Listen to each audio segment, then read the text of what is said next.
The New Republic has a special issue out entitled, "What is a Democrat For?" which explores how, for millions of Americans, a return to pre-Trump normal isn't good enough for the future. The main piece, written by the publication's editor, Michael Tomasky, is titled, "What the Democrats Need to Do Now," and focuses on how Democrats can win back working class voters. And Michael joins us now. Michael, what do they need to do that they're not doing? Well, if you want to show working class people that you're on their side, it seems to me the simple answer is pick some fights on their behalf. You know, show them emphatically and dramatically that you're willing to fight for them against the interests that are making their lives difficult, that are making them feel like they're struggling and being left behind, that are nickel and diming them. This ranges from big interests like pharmaceutical companies and tech companies to other things like, Ticketmaster and Live Nation and all these outrageous fees they charge that make it hard for people to take their kids to a ball game.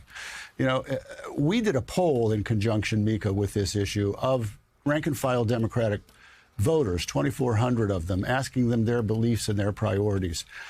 Overwhelmingly, they said the system's rigged and there's no chance for someone like me to get ahead.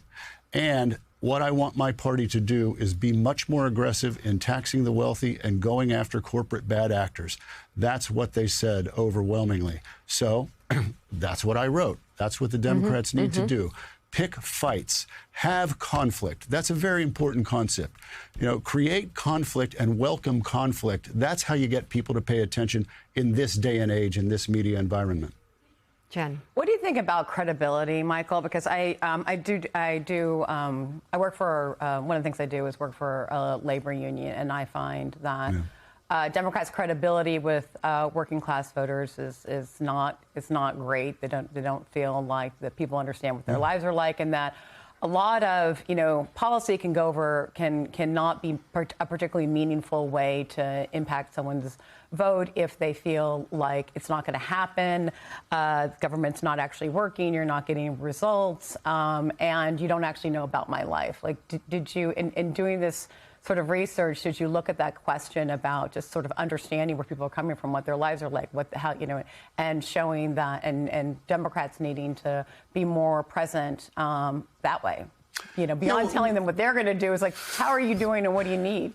Yeah, we had a couple of questions that got to that, Jen, and it was interesting. I mean, these are loyal Democrats, remember, 2,400 loyal Democrats. They like their party. They like government. They want government to do stuff. They generally like their leaders, but they want a lot more out of them. They want them to do more. They want them to be. We asked a series of questions. Do you think the party is too aggressive, too timid, or just about right on things like, taxing the wealthy, taxing corporations, going after corporate bad actors, a whole range of things. And the numbers for too timid were just through the roof. So, they like their party fine, but they want it to be tougher. They want it to do more. They want it to show more what they stand for. And in my piece, very quickly, I make a distinction between taking a position and taking a stand. Anybody can take a position. A position doesn't threaten anybody. But a stand implies that you're going to take an action that's going to threaten somebody. The Democrats need to take fewer positions and more stands. Michael, in line with that, is it not so that it appeared to some voters that Trump was fighting for them, taking a stand, even though it was performative, in my opinion? And that the Democrats were just taking, like, we'll release a position paper on this, so we have a policy on that. So it is as much taking the right position, but really putting all in and leaning into that and showing that you really mean that is a missing piece of this. Dead on, Al. Obviously, I agree with your assessment of Trump's, phoniness, but he did take stands and he did create conflict, and he went before the American people and said, I'm on your side, and here are the bad actors who are not on your side and who are against you, and here are the people who are making your life hard.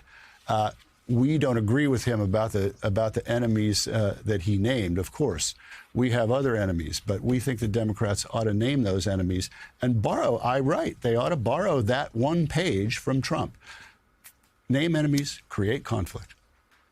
Well, they could have Democrats could have conflict with everything that the administration is doing, from their immigration policy, which involves detention facilities that people say are akin to concentration camps in how they treat people.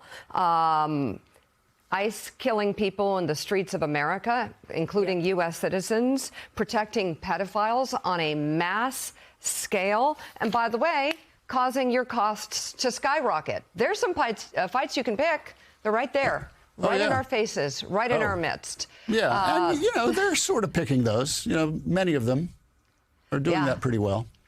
Well, I'm looking for. I mean, taking a stand means that you're doing something that puts you at risk, right? That I think is the difference. And fighting ICE isn't necessarily like putting you at risk. It's just taking on the Trump administration. The special issue of The New Republic is available online now. Editor Michael Tomasky, thank you very much.